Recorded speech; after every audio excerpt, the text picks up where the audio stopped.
The makers of Jack Daniels, America's favorite whiskey, have admitted for the first time that the person responsible for creating the recipe behind the brand was in fact a Tennessee slave.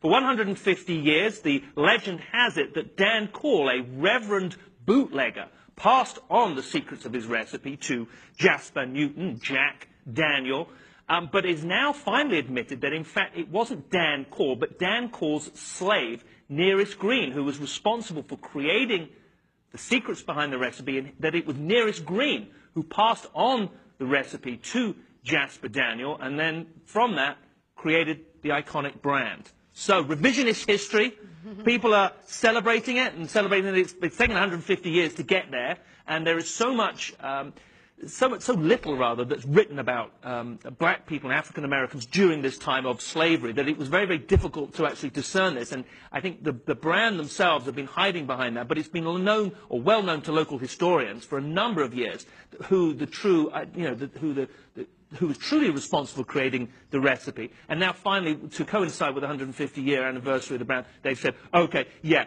it was Nearest Green. Okay, I was going to ask, I was like, what is the impetus now to do it? But it's more of a symbolic. What they want is us to think is, okay, we've just kind of been able to confirm this. We have just discovered that this is for sure the fact. Right. But no, I think, like you said, you used the word admitted, and I think that's the right word to use here, because inevitably it was going to get out to more people. You said that local historians already knew this, right? But I think they were kind of just saving their own asses. Maybe it's even a marketing ploy. I mean, who knows? There's a lot of different. Sure, and I think the criticism is that there's an extent to whitewash history, which is prevalent amongst not just for Jack Daniels, but we're talking about Jack Daniels now. So there's been an impetus to do that, and there is some sense that there's been a cover-up here because it just plays into the legend of that story. I mean, just look at that image behind me. That image that's Nearest Green right there. And a lot of people have said if you don't need any more evidence than the fact that there's an image of a black man sitting amongst a bunch of white folks, which at the time that would not have been the case because they were slaves. They did not have that status. Why on earth would a black person be sitting in a line? Normally they would be sitting behind. They wouldn't even be on camera necessarily. A photograph wouldn't be taken of them. They would actually, if anything, they would be behind all the white people.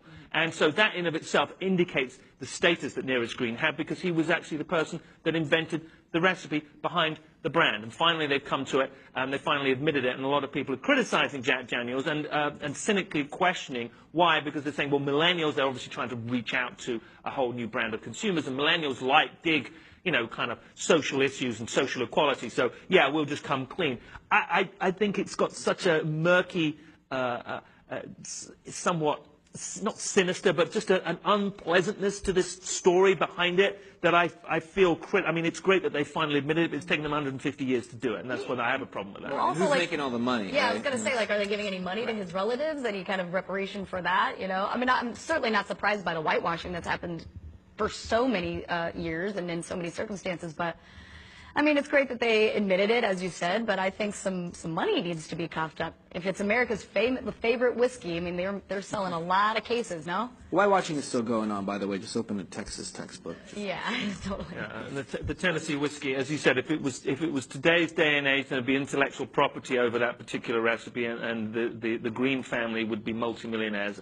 I do not believe that is the case, and whether there'll be any reparations to the Green family is highly unlikely. Because at the time, obviously, he didn't have status. Slavery was amended and was outlawed by the 13th Amendment in 1865. And a year later, 1866, the distillery was opened, and they actually employed two of Green's sons at that time.